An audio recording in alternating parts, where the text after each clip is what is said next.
নমস্কাৰ, মই নীল ছাৰ।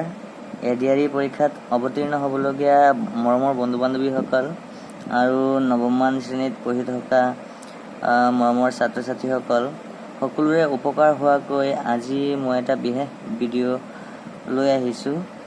ঘনমূলৰ ওপৰত ঘনমূল নিৰ্ণয় কৰা। আমি অতি সহজে মাত্ৰ 2-3 ছেকেণ্ডৰ ভিতৰতে কেনেকৈ ডাঙৰ ডাঙৰ সংখ্যাবোৰৰ এই যে দেখি আছে আপোনালোকে ডাঙৰ ডাঙৰ সংখ্যাবোৰ দশমিকত আছে, এই সংখ্যাবোৰৰ ঘনমূল কেনেকৈ উলিয়াব পাৰোঁ অতি কম সময়ৰ ভিতৰত, তাৰ ওপৰতে আজিৰ ভিডিঅ'টো। আহক আমি তেতিয়াহ'লে ভিডিঅ'টো আৰম্ভ কৰোঁ। ঘনমূলৰ বিষয়ে সকলোৱে নিশ্চয় জানেই। ঘনমূল মানে হৈছে কিউব। যিকোনো সংখ্যা এটাক যদি 3 বাৰ পূৰণ কৰা হয়, যি সংখ্যাটো ওলায় তাক কোৱা হয় পূৰ্ণ ঘন। আৰু সেই পূৰ্ণ ঘনটো যি সংখ্যাটোক 3 বাৰ পূৰণ কৰিলে পোৱা যায় সেই সংখ্যাটো হৈছে ঘনমূল। পূৰ্ণ ঘন সংখ্যাটোৰ ঘনমূল। যেনেকৈ ইয়াত মই লিখি থৈছোঁ, আপোনালোকে চাব পাৰে 1 কিউব মানে কি, 1 3টা পূৰণ কৰিলে সেই 1এই হ'ব। গতিকে 1ৰ ঘনমূল আৰু 1ৰ ঘন একেই, 1 1এই। কিন্তু 2 পূৰণ 2 পূৰণ 2, 3 বাৰ যদি আমি 2 পূৰণ কৰোঁ কি ওলায়? 8 ওলায়। গতিকে 8টো হৈছে পূৰ্ণ ঘন। কিন্তু 8ৰ ঘনমূল যদি সোধা হয় তেতিয়াহ'লে কি হৈ যাব? 2 হৈ যাব। ঠিক তেনেকৈ 3 কিউব মানে 3 × 3 × 3, 3 বাৰ 3 পূৰণ কৰিলে কি হ'ব? 27 হ'ব। গতিকে আমি এইটো কেনেকৈ ক'ম? 27ৰ ঘনমূল হৈছে 3 আৰু 3ৰ পূৰ্ণ ঘন হৈছে 27। গতিকে আমি এইটো ধৰক 27ৰ ঘনমূল 3, 64ৰ ঘনমূল 4, 125ৰ ঘনমূল 5, তেনেকৈ 10 লৈকে আমি মুখস্থ ৰাখিব লাগিব। তেতিয়াহে আমাৰ এই ট্ৰিকখিনি কামত আহিব। আৰু এইটো সকলোৱে নিশ্চয় জানেই। যদি 2-এটা মনত নাই তেতিয়া সেইটো আপোনালোকে চাব। যেনেকৈ 5 1 2, 512ৰ ঘনমূল কিমান? 8। কিন্তু এইটোতো আমি মুখস্থ ৰাখিব পাৰিম, কিন্তু যিকোনো সংখ্যাটো মুখস্থ কৰি ৰাখিব নোৱাৰোঁ। ইয়াতে চাওক কি দিছে, 4 9 1 3। এতিয়া এইটো কি হয়, এইটোৰ ঘনমূল কি হ'ব এইটোতো আমি ক'ব নোৱাৰোঁ। গতিকে এই ট্ৰিকটো যদি আপোনালোকে শিকি লয়, মাত্ৰ 2-3 ছেকেণ্ডৰ ভিতৰতে যিকোনো সংখ্যাৰ ঘনমূল উলিয়াব পাৰিব। এতিয়া চাওক, মই ইয়াত কিছুমান বস্তু লিখি থৈছোঁ। এইফালে লিখিছোঁ ঘন সংখ্যাৰ এককৰ স্থানৰ অংক, আৰু এইফালে সোঁফালে লিখিছোঁ ঘনমূলৰ এককৰ স্থানৰ অংক। মানে ঘন সংখ্যাৰ এককৰ স্থানত যদি 2 হয় তেতিয়াহ'লে ঘনমূলৰ এককৰ স্থানত কি হ'ব? 8 হ'ব। ঠিক তেনেকৈ ঘন সংখ্যাৰ এককৰ স্থানত যদি 3 হয়, ঘনমূলৰ এককৰ স্থানত কি হ'ব? 7 হ'ব। এই দুটা মনত ৰাখিলে এই দুটা অট'মেটিক হ'ব। 2 হ'লে 8 হয়, 3 হ'লে 7 হয়। ঠিক অপজিট, 8 হ'লে আকৌ 2 হ'ব, 7 হ'লে আকৌ কি হ'ব? 3 হ'ব। মানে ঘন সংখ্যাৰ যদি হয় তেতিয়া এইটো ঘনমূল। আৰু বাকী যিকেইটা বাকী আছে 1 4 5 6 9 0, এইকেইটাৰ কোনো পৰিৱৰ্তন নহয়। 1 থাকিলে 1এই হ'ব, 4 থাকিলে 4 হ'ব, 5 থাকিলে 5এই হ'ব, 6 6 হ'ব, 9 9 হ'ব, 0 0 হ'ব। গতিকে আমি মনত ৰাখিব লাগে যিকোনো দুটা। 2 থাকিলে 8 হ'ব, 3 থাকিলে 7 হ'ব, আৰু উল্টাকৈ হ'লে 8 থাকিলে 2 হ'ব, 7 থাকিলে 3 হ'ব। এইকেইটা মনত ৰাখিলেই হ'ল। এতিয়া চাওক, এইটো এনেকৈ 4th গ্ৰেডত দিব পাৰে। এইটো 4th গ্ৰেডত একেবাৰে সহজ এইটো আহিব পাৰে, এনেকুৱা টাইপৰ।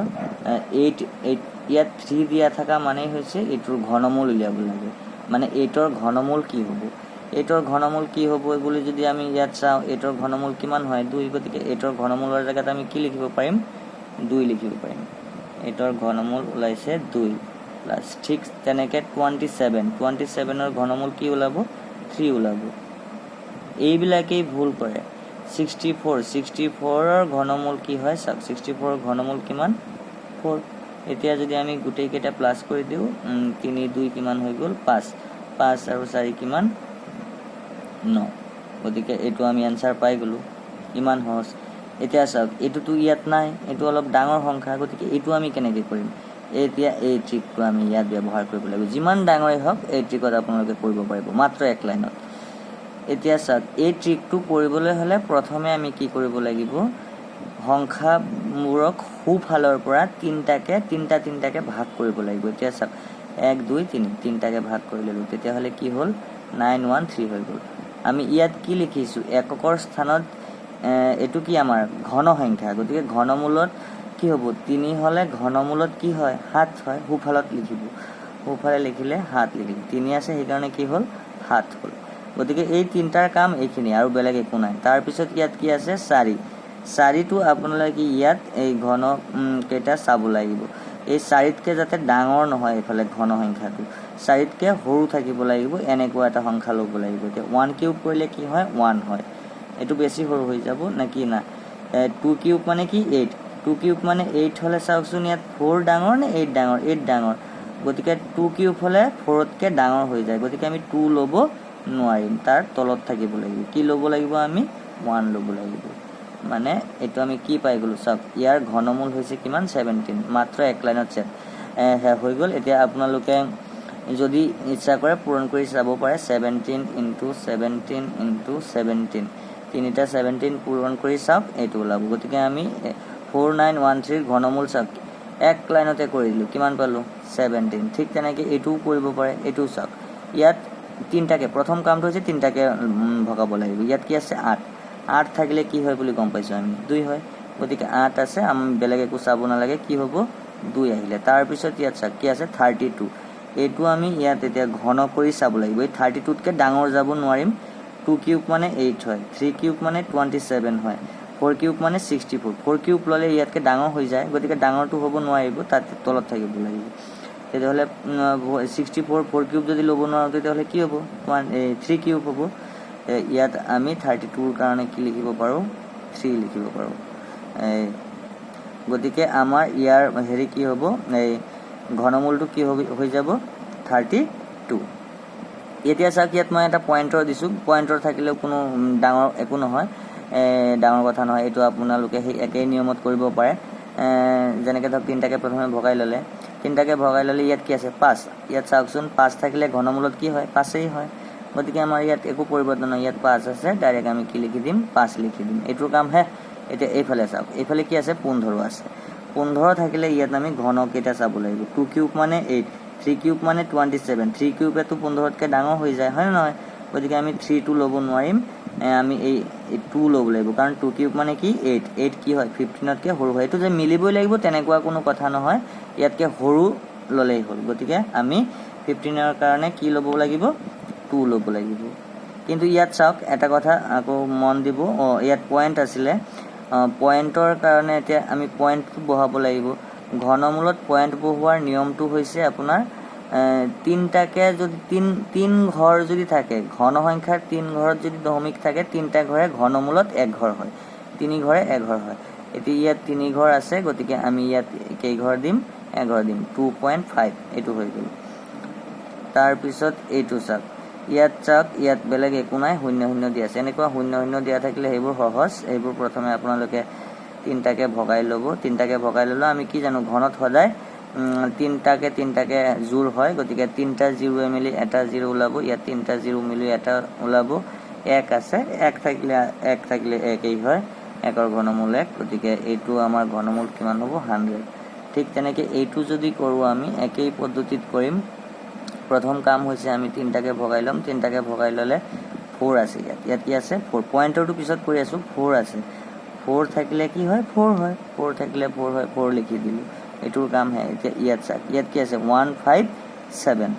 157 যদি হয় আমি ইয়াত ঘন কেইটা চাব লাগিব 4 কিউবে কিমান হয় 64 5 কিউবে কিমান হয় 125 সৰুই হয় 6 কিউবে কিমান হৈ যায় আকৌ 216 6 কিউব মানে এইটো 157তকৈ ডাঙৰ হৈ যায় হয় নহয় গতিকে আমি 6টো ল'ব নোৱাৰিম আমি কি ল'ব লাগিব সৰু এটা মানে তলত ল'ব লাগিব 1 ঘৰ সৰু ল'ব লাগিব গতিকে আমি কি ল'ব পাৰিম 5 আকৌ এনেকুৱা নহয় যে 4 ল'ব পাৰিব 4টো সৰু হয় সেইটো নহয় ওচৰৰটো 6 ল'লে ডাঙৰ হৈ যায় আকৌ 5 ল'লে সৰু হয় এইটোতকৈ 157তকৈ গতিকে আমি কি ল'ব লাগিব ইয়াত 5 মানে ইয়াৰ ঘনমূল যদি দশমিক নাথাকিলেহেঁতেন তেতিয়া কি হ'লহেঁতেন 54 কিন্তু ইয়াতো দশমিক আছে আমাৰ দশমিকত কেইঘৰ আছে চাওক 3 ঘৰ মই অলপ আগতে ক'লোঁ দশমিক যদি 3 ঘৰ হয় ঘনমূলত 3 ঘৰে 1 ঘৰ হয় গতিকে ইয়াত 3 ঘৰ আছে ইয়াত কি হ'ব 1 ঘৰ হ'ব 5.4 ঠিক তেনেকৈ এতিয়া যদি এইটোৰ ঘনমূল ওলায় ইয়াত চাওক 9 আছে 9টো প্ৰথমে ওলাই দিয়ক হেৰি 9 ওলালে কিমান ওলায় এইটো আমি জানোৱেই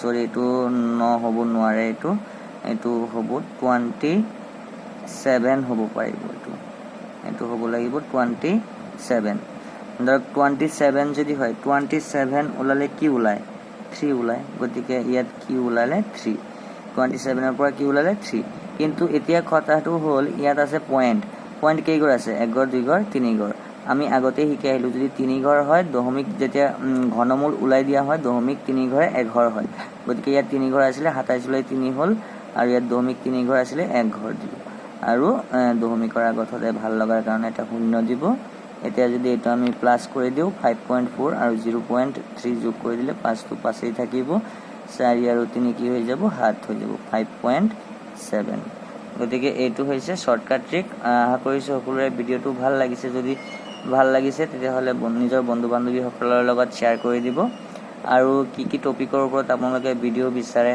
কমেন্টত জনাব পাৰে মই সেইবিলাক টপিকৰ ওপৰত ভিডিও প্ৰস্তুত কৰিবলৈ চেষ্টা কৰিম ধন্যবাদ